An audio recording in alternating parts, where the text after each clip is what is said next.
تاش کے پتوں کی تجارت کے حوالے سے آج بات ہوگی۔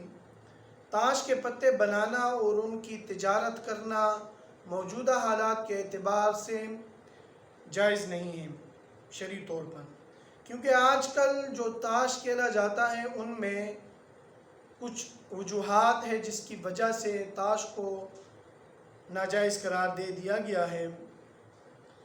وہ چند وجوہات جو ہے وہ میں آپ حضرات کے سامنے عرض کروں گا۔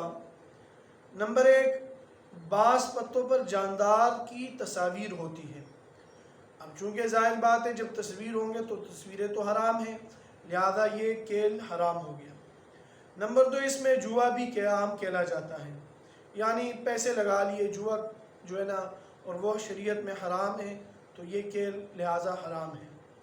تیسرا، یہ فساق اور فجار اور بے دین لوگوں کا کھیل ہے، جو فاسق ہے فجار ہے ان لوگوں کا یہ کھیل ہے، تو اس لیے یہ کھیلنا بھی جو ہے نا درست نہیں ہوگا۔ نمبر 4، ان لوگوں کا مقصد وقت پاس کرنا ہوتا ہے جو کہ لامذہب اور دین سے عاری لوگوں کا وتیرہ ہے، یعنی جو ٹائم پاس کر رہے ہیں ان کا کوئی مقصد ہی نہیں ہے یہ کھیل کھیلنے کا، بس ویسے ہی ٹائم پاس کرنا ہے، اور دین سے عاری لوگ ہوتے ہیں، لامذہب لوگ ہوتے ہیں، تو فضول کام ہے یہ، تو اس وجہ سے جو ہے نا اس کو ناجائز قرار دیا گیا ہے۔ نمبر 5، تاش کے پتے آلات لہو و لعب میں شمار ہوتے ہیں، یعنی جو چیزیں لہو و لعب کی آلات میں، موسیقی وغیرہ ان چیزوں میں جو ہے نا آلات لہو و لعب جو ہوتے ہیں ان میں تاش کے پتے بھی شمار کیے جاتے ہیں، عرف میں یہ جو ہے مشہور ہے۔ نمبر 6، اس میں غیر معمولی انہماک ہوتا ہے۔ نمبر 7، تفریح کے بجائے ذہنی تکان ہوتا ہے۔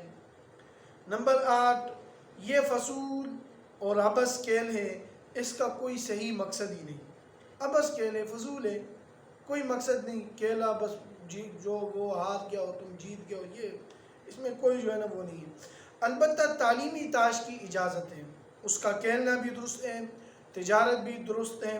تعلیمی تاش میں حروف سے الفاظ بنائے جاتے ہیں جو کہ بذات خود تعلیمی طور پر مفید ہے، لہٰذا اگر جوا اور دوسرے مفاسد سے بچتے ہوئے اسے کھیلا جائے تو یہ جو ہے جائز ہے اور اسے کھیلنا چاہیے۔